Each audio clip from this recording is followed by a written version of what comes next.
হামের টিকার যে একটি সংকট আছে এটা বাংলাদেশের মানুষের জানা ছিল না, আমরাও জানতাম না। যখন মানুষ, আমাদের শিশুরা যখন মারা যেতে শুরু করলো তখন আমরা জানলাম যে হামের টিকা নাই, হামের টিকার সংকট, হামের টিকা ঠিক মতো দেয়া হয়নি। তো এটার বাংলাদেশের পক্ষ থেকে বাংলাদেশের বর্তমান প্রধানমন্ত্রী মানে খুব সুনির্দিষ্ট করে তিনি কথা বলেছেন যে বিগত অন্তর্বর্তীকালীন সরকার এবং তার আগের সরকার হামের টিকা দেওয়ার ক্ষেত্রে গাফিলতি করেছে। হামের টিকা দেওয়ার ক্ষেত্রে যেভাবে দেওয়া দরকার ছিল সেই টিকাটা তারা দেয় নাই। অবশ্যই এটা একটা বড় রকমের অভিযোগ, খুবই বড় বড় অভিযোগ যে তারা হামের টিকা কেন দিল না, তারা হামের টিকা কেন কিনলো না। আমার কাছে মনে হয় যে এটা আসলে অনেক বড় অভিযোগ এবং খুব গুরুতর অভিযোগ। এই বড় অভিযোগ এবং গুরুতর অভিযোগটির একটা প্রপার তদন্ত হওয়া দরকার। তদন্ত করে এই তথ্যটি দেশের মানুষকে জানানো দরকার। যার যতটুকু দায়, যার যতটুকু শাস্তি প্রাপ্য, যার বিরুদ্ধে যতটা অভিযোগ আসবে সেই অনুযায়ী একটা ব্যবস্থা নেওয়া দরকার। তো যেহেতু এটা প্রধানমন্ত্রী পর্যন্ত গেছে এবং প্রধানমন্ত্রী নিজে বিষয়টি নিয়ে কথা বলেছেন, তো আমি আশাবাদী যে এই জায়গাটিতে প্রধানমন্ত্রীর বক্তব্যের কথা বলছেন যে আগের সরকার মানে অন্তর্বর্তী সরকার এবং তার আগের সরকার অর্থাৎ আওয়ামী লীগ সরকার তাদের যে দায় দিচ্ছেন, কিন্তু এই যে হামেশ যে শিশুরা মারা গেছে তাদের অধিকাংশ 80% হচ্ছে 2 বছরের নিচে, যেই সময়টা আসলে অন্তর্বর্তী সরকারের সময়, এবং তাদের আসলে টিকা পাওয়ার বয়সটাই হয়েছিল ওই অন্তর্বর্তীকালীন সরকারের সময়।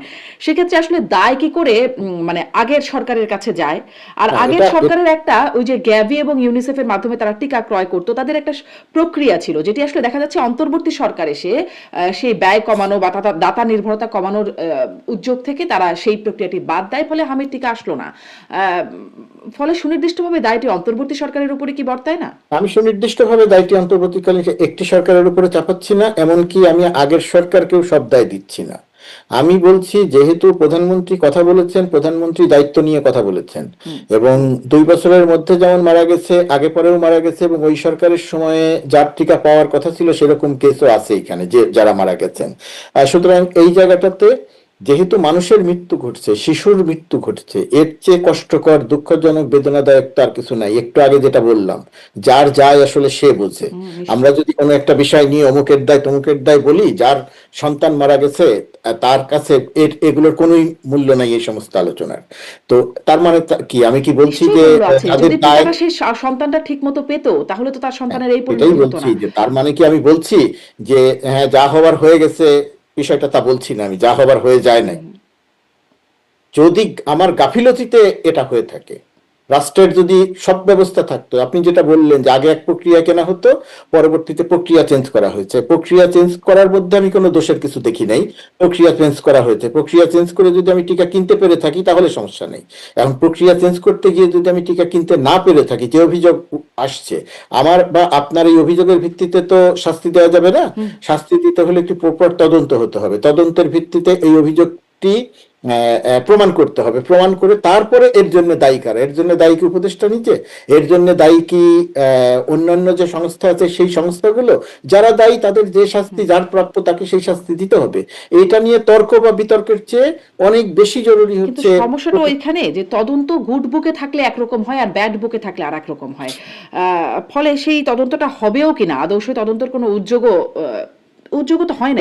এটা গণমাধ্যমের দায়িত্ব, ধরেন এটা গণমাধ্যমের দায়িত্ব, এটা প্রপার ওয়েতে এই জায়গাটিতে লেগে থাকা, যাতে বিষয়টি চাপা পড়ে না যায়। এখানে গণমাধ্যমের একটা রেসপন্সিবিলিটি। আমি আবারও বলছি, যেহেতু এটি বর্তমান সরকারের যিনি স্বাস্থ্যমন্ত্রী আছেন তিনি একজন কর্মতৎপর রাজনীতিবিদ, সাখাওয়াত হোসেন বকুলের কথা বলছি, বর্তমান প্রধানমন্ত্রী, তার যে আচার আচরণ কথা সেটা দিয়ে তো তিনি মানুষের প্রতি এক ধরনের মমত্ববোধ তার কথার মধ্যে দিয়ে বোঝা যায়। আমি এখন এই সরকারের অধীনে কাজ করছি, এই কারণে আমি এই সরকারের প্রশংসা করছি না, আমি এই ব্যক্তিদেরকে যেমন দেখছি তার ভিত্তিতে কথাটা বলছি। সেই কারণে আমি আশাবাদী হতে চাই যে এটার আগে বিভিন্ন সময়ে বিভিন্ন ঘটনার তদন্ত হয় নাই, বিভিন্ন সময় বিভিন্ন ঘটনার তদন্ত গুড বুক ব্যাড বুকের প্রসঙ্গ এসেছে আপনি যেটা বলছেন। এখন এইখানে যেহেতু শিশুদের জীবন এবং এই শিশুদের জীবন, এবং এর জন্য যেহেতু কোনোভাবেই বর্তমান সরকারের উপরে কোনো দায় পড়ে না, হ্যাঁ, যেহেতু বর্তমান সরকারের উপরে দায় পড়ে না, কিন্তু বর্তমান সরকারের দায় পড়ে না, কিন্তু বর্তমান সরকারের সাফল্য আছে। সাফল্য বলতে কি, অত্যন্ত দ্রুত গতিতে টিকা সংগ্রহ করেছে। এই যুক্তরাষ্ট্র থেকেও প্রায় 2 কোটি 2.5 কোটি টিকা সংগ্রহ করেছে, এবং সেই টিকা দেওয়ার প্রক্রিয়া শুরু করেছে বর্তমান সরকার। বর্তমান সরকারের যিনি স্বাস্থ্য বিষয়ক, প্রধানমন্ত্রী স্বাস্থ্য বিষয়ক বিশেষ উপদেষ্টা ডক্টর জিয়াউদ্দিন হায়দার, তিনি এই কয়েকদিন আগেই ওয়াশিংটনে এসেছিলেন। সেখানে তার সঙ্গে আমার ব্যক্তিগতভাবেও কথা হয়েছে। ব্যক্তিগতভাবেও যত দ্রুত সম্ভব টিকা দিয়ে এই সংকটটা দূর করার একটা চেষ্টা চলছে। হাতে টিকা আছে, আমাদের টিকা দেওয়ার প্রপার সিস্টেম আছে। আমাদের ওই অর্থে কোনো সংকট নাই যে টিকা দেওয়ার লোক নাই, সেরকম না। টিকা আছে, টিকা দেওয়ার লোক আছে, টিকা যাদের দিতে হবে সেই খুব মানুষ আছে। তো সুতরাং এই জায়গাটিতে আমার ধারণা যে খুব অল্প সময়ের মধ্যেই আমরা একটা এই মৃত্যু হারের জায়গা থেকে আমরা বের হয়ে আসতে পারবো। আর ওনার সঙ্গেও আমার যখন কথা হয়েছে প্রপার একটা ইনভেস্টিগেশনের কথা তিনিও বলেছেন।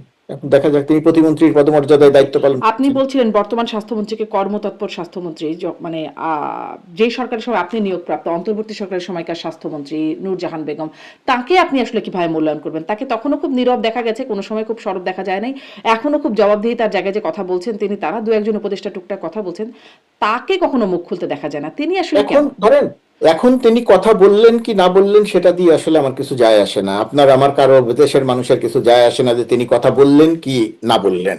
তিনি এখন যদি সামনে এসে বলেন যে না সবকিছু ঠিক ছিল, তাতেও কিছু যায় আসে না। আর তিনি যদি বলেন যে না আমি দুঃখিত, আমার সময় এটা করতে পারিনি, তাতেও কিছু যায় আসে না। যায় আসে না। তিনি যে কাজ করে গেছেন সেই কাজের মূল্যায়ন হওয়া দরকার। কাজের মূল্যায়নের চেয়ে বলে আমি সামগ্রিকভাবে মূল্যায়নের কথা বলছি না। আমি অন্তর্বর্তীকালীন সরকার একটা বিশেষ অবস্থায় দায়িত্বে এসেছিলেন।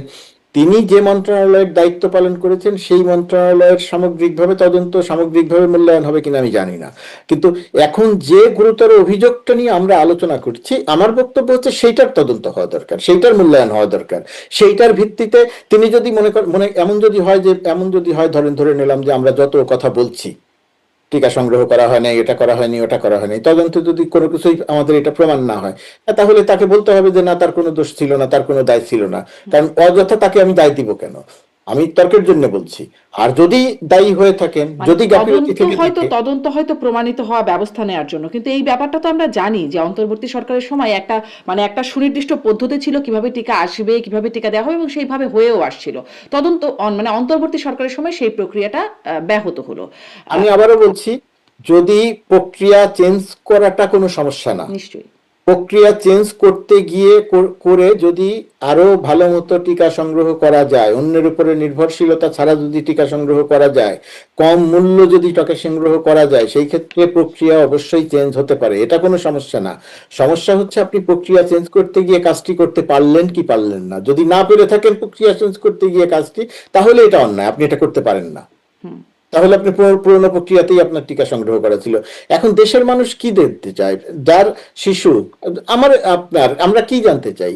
টিকা দেয়া দরকার, রাষ্ট্রের টিকা দেওয়ার অঙ্গীকার আছে, রাষ্ট্রের আছে টাকা আছে, রাষ্ট্রের কাছে লোকবল আছে। তো তাহলে টিকা কিনবে সে, তার একটা সিস্টেম আছে। সিস্টেম আমি আরো ভালো সিস্টেম করব, তাতে সমস্যা নেই। এখন আমরা জুমে কথা বলছি, 5 বছর পরে জুমের চেয়ে বেটার কোনো সিস্টেম আসবে, আমরা তখন ওই সিস্টেমে যাব। ওই সিস্টেমে গেলে এখন আমরা যেভাবে কথা বলছি এর চেয়ে ভালো হবে। আমি কথাই বলতে পারলাম না, তাহলে আমি ওই সিস্টেমে কেন যাব? তাহলে আমি জুমেই থাকবো। এটা খুব সরল ব্যাপার। জি, নিশ্চয়ই। সেই পরিবারগুলোর জায়গা থেকেই বলছি, যার পরিবারে মানে যার বাচ্চাটা মারা গেল, তার জায়গা থেকে যে কার দায়ে কার ভুলে মানে এটা তার শনাক্ত বাচ্চার হওয়া মৃত্যু দরকার, হলো, এটা যাচাই সেটা হওয়া, নিশ্চয়ই এটা তার জন্য শনাক্ত খুব হওয়া দরকার, খুব বড় একটা শনাক্ত ব্যাপার। হওয়া দরকার, শাস্তি হওয়া দরকার। নিশ্চয়ই। আর একটা বিষয় গুরুত্বপূর্ণ যেটি নিয়ে এখন আলোচনায় আসছে যে আহ, জঙ্গি সতর্কতা। সম্প্রতি 8টি বিমানবন্দরে জঙ্গি সতর্কতার ঘটনা ঘটেছে।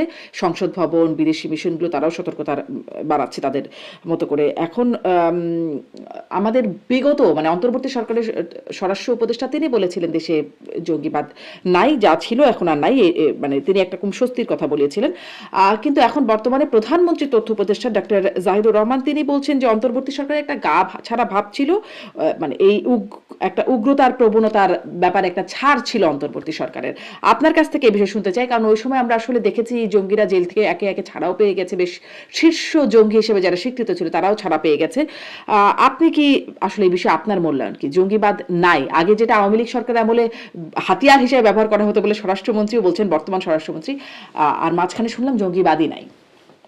দেখেন, এটা এটা সরল অঙ্ক করার কোনো সুযোগ নেই এই জায়গাটাতে। হ্যাঁ, সরল অঙ্ক করার কোনো সুযোগ নাই। বাংলাদেশে যেমন জঙ্গির অস্তিত্ব ছিল, একই রকম ভাবে এই জঙ্গি কার্ড ব্যবহার করে একটা ফ্যাসিস্ট সরকার ক্ষমতায় থাকার জন্য এই জঙ্গি কার্ড ব্যবহার করেছিল।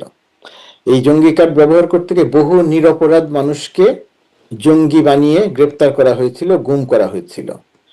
এই ঘটনাগুলো সবই সত্যি। আমি ব্যক্তিগতভাবে বা আমি সাংবাদিক হিসেবে যখন কাজ করেছি, আমার কখনো মনে হয় না যে জঙ্গিবাদ একেবারে ছিল না, সেটা যেমন সত্যি নয়, আবার যে প্রক্রিয়াতে আমাদেরকে জঙ্গি দেখানো হয়েছিল সেই প্রক্রিয়াটাও সঠিক নয়, সঠিক নয়। আর এখন জঙ্গির প্রসঙ্গ এসেছে, কিছু অভিযোগ আমাদের সামনে এসেছে, আমরা দেখেছি। এখন সেই অভিযোগগুলো তদন্তের পর্যায়ে রয়েছে। প্রশাসনকে আমরা অনেক অ্যাক্টিভ দেখছি, সতর্কতা অবলম্বন করতে দেখছি। আমি মনে করি এটাই সঠিক প্রক্রিয়া। একটা অভিযোগের বিষয় সামনে এসেছে, একটা সঠিক প্রক্রিয়া অনুযায়ী এখন এটার তদন্ত হবে। তদন্ত হয়ে জঙ্গি সংশ্লিষ্টতার কোনো অভিযোগ কারো বিরুদ্ধে থাকলে, সেটা যেই হোক, যেই ব্যক্তি যেই হোক, তার বিরুদ্ধে আমরা একটা প্রপার তদন্তের ভিত্তিতে আবারও একটা সেই তদন্তে ব্যবস্থা যায়। নেওয়া কিন্তু হোক, জঙ্গি অন্তর্বর্তী জঙ্গি সরকার খেলার কি থেকে আমরা বের হয়ে আসতে চাই। অন্তর্বর্তী সরকারকে এই জঙ্গিবাদ উগ্রবাদের ব্যাপারে একটা বিশেষ ছাড় দেওয়ার প্রবণতা, যেটি বর্তমান তথ্য উপদেষ্টা বলছেন, প্রধানমন্ত্রীর তথ্য উপদেষ্টা ডক্টর জাহিদ, সেই বিষয়টাকে কি আপনি মানে স্বীকার করেন কিনা বা এটাকে আমি মনে ঠিক করেন? জঙ্গিবাদকে ছাড় দিয়েছে আমি সেটা বলবো না। আমি বলবো যে এক ধরনের যে উগ্র তৎপরতা ছিল যাদের, জঙ্গি আর উগ্রবাদ বা উগ্র তৎপরতা দুটি আলাদা ব্যাপার। যেমন একটি মাজারে গিয়ে মাজার ভাঙচুর করা, যারা মাজার ভাঙচুর করেছে তারা যে জঙ্গি আমি সেটা মনে করি না, কিন্তু তারা একটা উগ্র মতাদর্শে বিশ্বাসী। বা একজন বাউলের উপরে গিয়ে যারা আক্রমণ করেছে, একজন বাউলের ঘর বাড়ি যারা ভেঙে দিয়েছে বা বাউলকে যারা আহত করেছে, এই এই যে যারা করেছে তারা উগ্র মতাদর্শে বিশ্বাসী, কিন্তু তারা জঙ্গি এই প্রমাণ আমার কাছে নাই, বা আমি মনে করি না। কেউ প্রমাণ দিয়ে যদি দেখায় তখন হয়তো আমি বিশ্বাস করব। তো এরকম এই উগ্র মতাদর্শে বিশ্বাসী যারা ছিল, যারা অপকর্ম করেছে, তাদেরকে মিডিয়া কোনো কোনো ক্ষেত্রে এদেরকে মব বলে নিউজ করেছে। আবার সরকারের জায়গা থেকে মব বিষয়টি অস্বীকার করার একটা ব্যাপার লক্ষ্য করা খুব গেছে। তৌহিদি জনতা এসে গেছিল তখন, একটা কথা, হ্যাঁ, তৌহিদি জনতা, জি আপনি ভালো টার্মটা বলেছেন। এই যে তৌহিদি জনতার নামে যারা এই উগ্রবাদ কায়েম করেছে, এখন এই তৌহিদি জনতা উগ্রতা দেখিয়েছে। তারা মাজার ভাঙচুর করেছে, তারা কোথাও কোথাও ওই যে বাউলদের উপরে আক্রমণ করেছে, গান গান বা এরকমের কোনো একটা আয়োজনের উপরে তারা আক্রমণ করেছে, তাদের কারণে অনেক অনুষ্ঠান করা যায়নি, এইগুলো হয়েছে। এই জায়গাগুলোতে সরকারের এক ধরনের নিষ্ক্রিয়তা ছিল, অন্তর্বর্তীকালীন সরকার। কেন ছিল? এইটার ব্যাখ্যা আমার কাছে নাই, আমি জানি না কেন ছিল, সেটা আমারও প্রশ্ন। আমি কোনো উত্তর খুঁজে পাইনি সরকারের ভিতরে। আমি যখন যার কাছে জানতে চেয়েছি, যখন যার সঙ্গে আলোচনা করতে গেছি, আমি দেখেছি যে কেউই কিছু জানে না।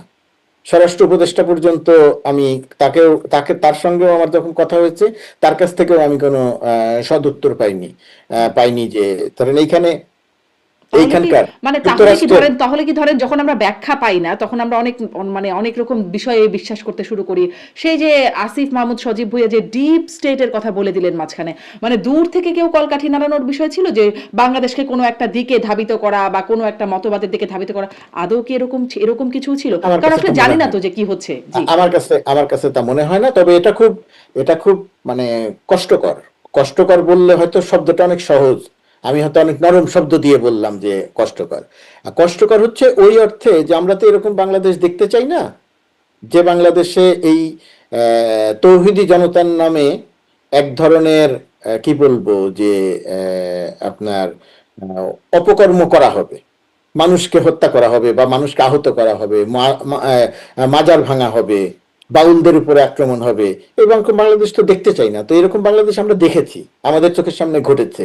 এর একটা যুক্তি দেওয়া যেতে পারে যে গণ অভ্যুত্থানের পরবর্তীতে নানা রকমের ঘটনা ঘটে, তার অংশ হিসেবে হয়তো ঘটেছে, কিন্তু এই সমস্ত ঘটনাকে গণ অভ্যুত্থানের সঙ্গে মিলিয়ে এটাকে এত নরম ভাবে দেওয়া যাবে না।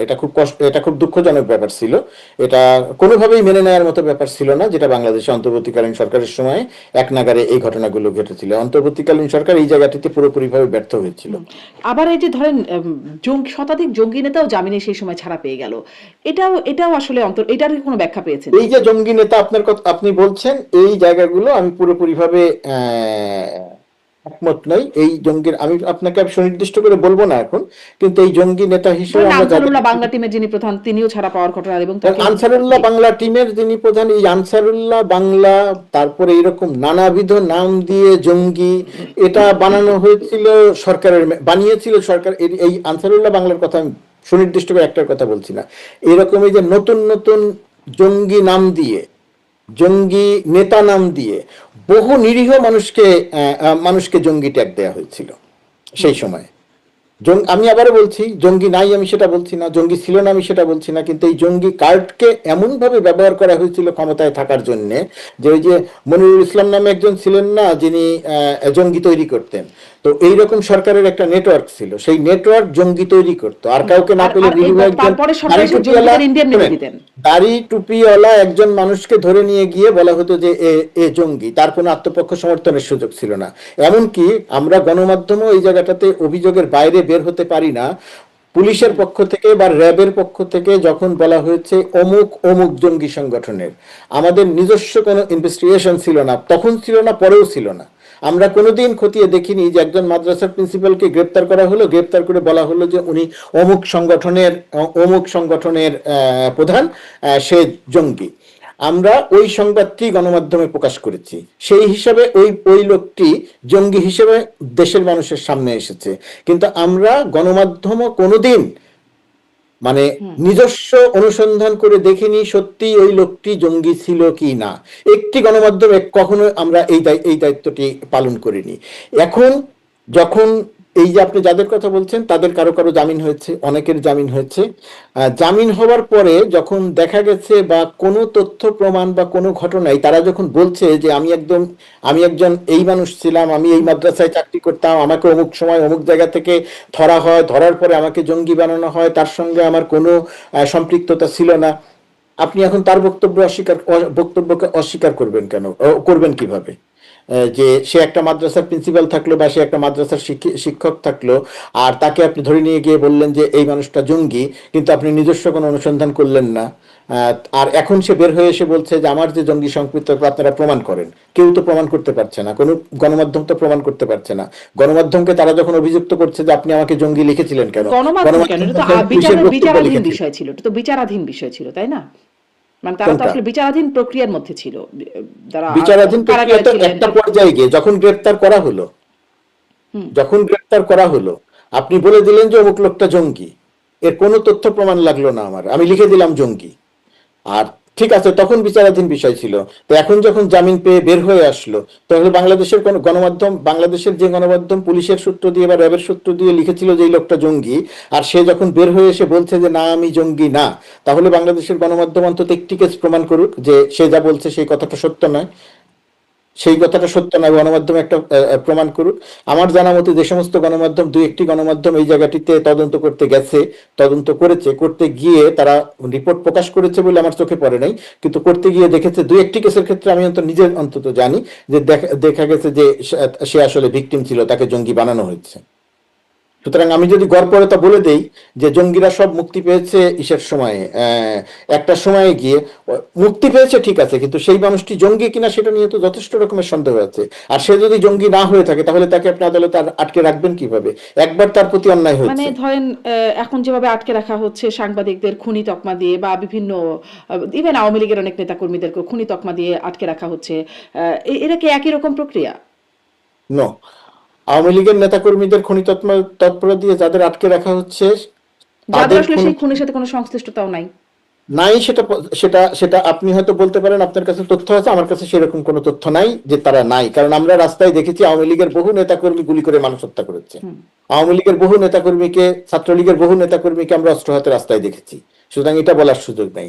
আপনি সাংবাদিকদের প্রসঙ্গে এসেছেন, সাংবাদিকদের প্রসঙ্গটা নিয়ে আসতে পারেন। সাংবাদিকদের বিচার, সাংবাদিকদের বিরুদ্ধে যে অভিযোগ, কি অভিযোগ, যদি দুর্নীতির অভিযোগ হয়, যদি অন্য কোনো অভিযোগ হয়, সেটা যার বিরুদ্ধে যে অভিযোগ, সেই অভিযোগের ভিত্তিতে তাদের বিচার হওয়া উচিত। এখন সাংবাদিকদের যে প্রক্রিয়াতে অন্তর্বর্তীকালীন সরকারের সময়ে খুনের